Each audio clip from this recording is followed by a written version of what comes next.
managed to get lost. We went to this little pub in the middle of nowhere. Then we went to, I think it was a gay bar, I'm not too sure. Anyway, but from there, what happened is I left to find the boys and couldn't find them. They left together. I had to find my way back with the directions of I live near an owl cafe and a train line. So it didn't really narrow it down at all. Now Drew and Chris somehow managed to get separated as well, so they both got back at different times. So we're three white people just walking around Japan and trying to find our way to this hotel where we have no idea where it is, the Airbnb. I met some friends on the way. They bought me rice balls and beer. But yeah, so I got my rice balls and they walked me all the way to where I needed to go. Then I was going to go upstairs and I ran into Drew, but I lost Drew again within about 50 meters of our house. Drew got home and didn't have the key because Chris had the key. So Drew fell asleep on the doorstep. Chris must have stumbled in at some point. Now I had no key pass for the front door, so I decided I'm going to wander around, and I found this little bar directly under our house. And I stayed in there for about 2 hours drinking Asahi, just making friends. Like the bar owner was passed out with his pants down on the toilet, like literally head in the toilet. Such a cool little spot, and now that we know it's here, I just couldn't believe that all three of us managed to get lost on the way home. We all got separated and somehow managed to find our way home. I also, I think, may have peed on our balcony when we got home. I'm pretty sure we got home at about, like, the sun was up. I'm pretty sure it was about 7 o'clock a.m. But yeah, good night. We're about to go into the Owl Cafe. Oh my god, it's so cute. Forget cat cafes or penguin bars. One of Japan's latest novelty cafes is the Fukuro Cafe. The summer of 2013 saw more owl cafes open than ever before. You'll find owl cafes currently strewn across all of Tokyo and Osaka. All of the owl cafes vary. Some of the cafes even serve owl-themed snacks. Some of them allow you to hold the birds while you drink coffee, while others have much stricter rules about handling the animals. This owl cafe happened to be about 50 meters from where we were staying in Shibuya. It's entirely free to go into, but you're expected to spend a minimum of 1,500 yen per person for 30 minutes. During the week, these cafes can be quite packed, but there is a limit on how many people can go in at any one time. This is to ensure that the owl's welfare is main priority. We were given a laminated list of instructions and rules in English before we went in. This included the fact that you should only touch the owls on the head and back, and also that while they are very tame, they can't be potty trained like dogs. For an extra fee, you can hold and get your photos taken with the owls. I must admit though, you do eventually start feeling pretty bad for the owls, as being nocturnal animals, they're kept up during the day. Now, they may be on a separate sleeping schedule, however I wouldn't like my sleep schedule interrupted, just saying. The beautiful young creatures are usually tied up to something so that they have enough room to flap their wings and go for a bit of a fly, but probably only about a metre of rope behind them. All in all, I think it was a really positive experience, and I think if people get the chance to do it, they should. As long as they're aware of the conditions the owls are kept in and how to behave around the owls, and you're totally fine with that, then go for your life, enjoy. Throughout Shinjuku, and Tokyo for that matter, you're likely to see many DVD shops. These shops are usually full of blockbuster hits, and also the occasional naughty movie. We stumbled across one that laid out all the prime sitting positions to get the most out of your viewing experience. These included the reclining chair, the reclining mat, and the ever so popular all flat. So we're currently in Shinjuku. Drew, we had a massive night last night. We're all very hungover.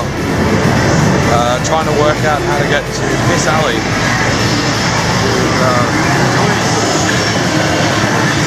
which is an alley full of little bars. I think we're only about 10 minutes away, so hopefully we'll get there soon.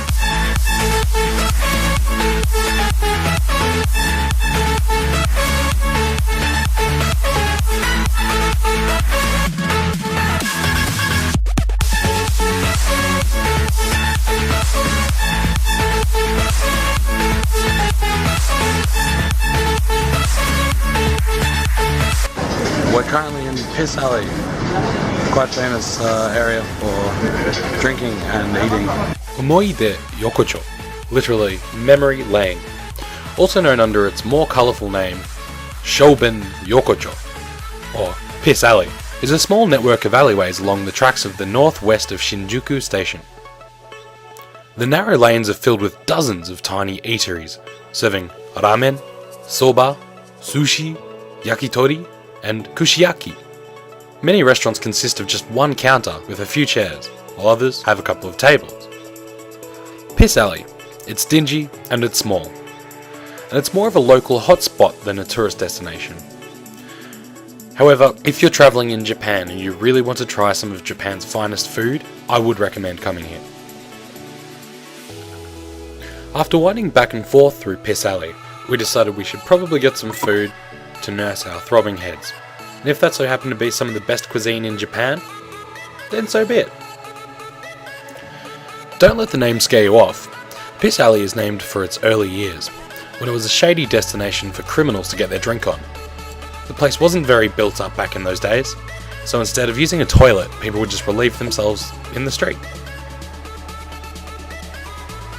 Nowadays you won't find people peeing on the streets, but Piss Alley has retained a lot of its pre-war charm.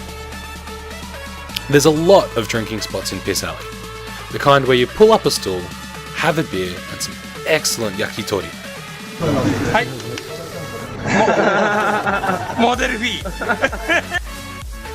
Within Piss Alley there's also some pretty strange food too.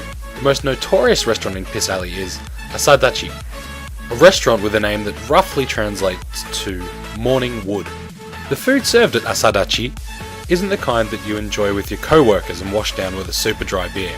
Instead, it's more like folk medicine, stuff that's supposed to improve your virility and cure various ailments.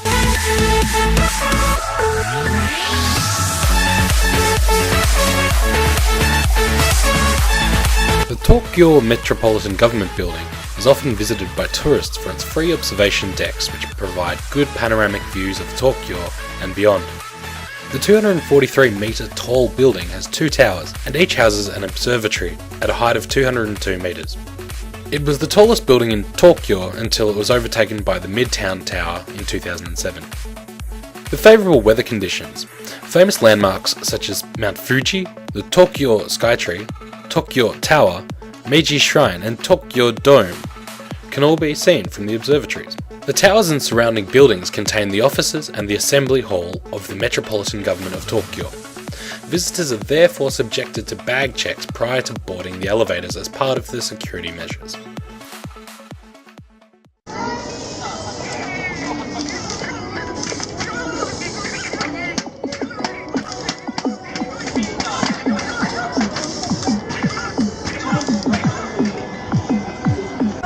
So we just finished at the Tokyo Government Building, and we've just pretty much walked outside down the road a bit, and we've found this.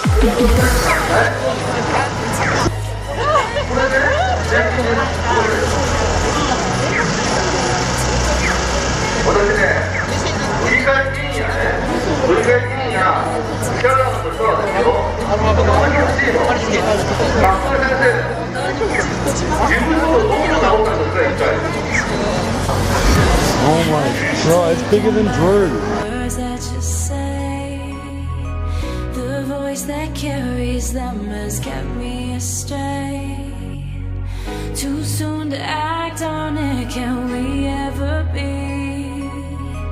That all depends on what you're feeling from me. Show you all the way. Let me show you all the way. Okay. Let me show you all the ways. Yeah. Let me show you all the ways.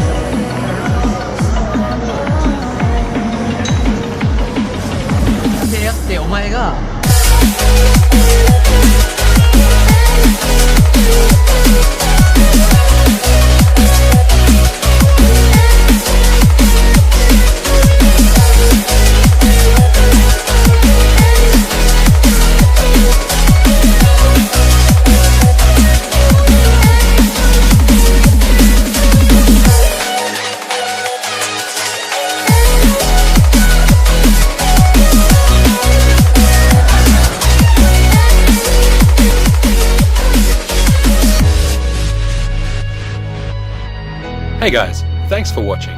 Hope you're enjoying the videos. Stay tuned for the next episode where we say goodbye to Drew, check out the Pokemon Center, and check out the Robot Restaurant.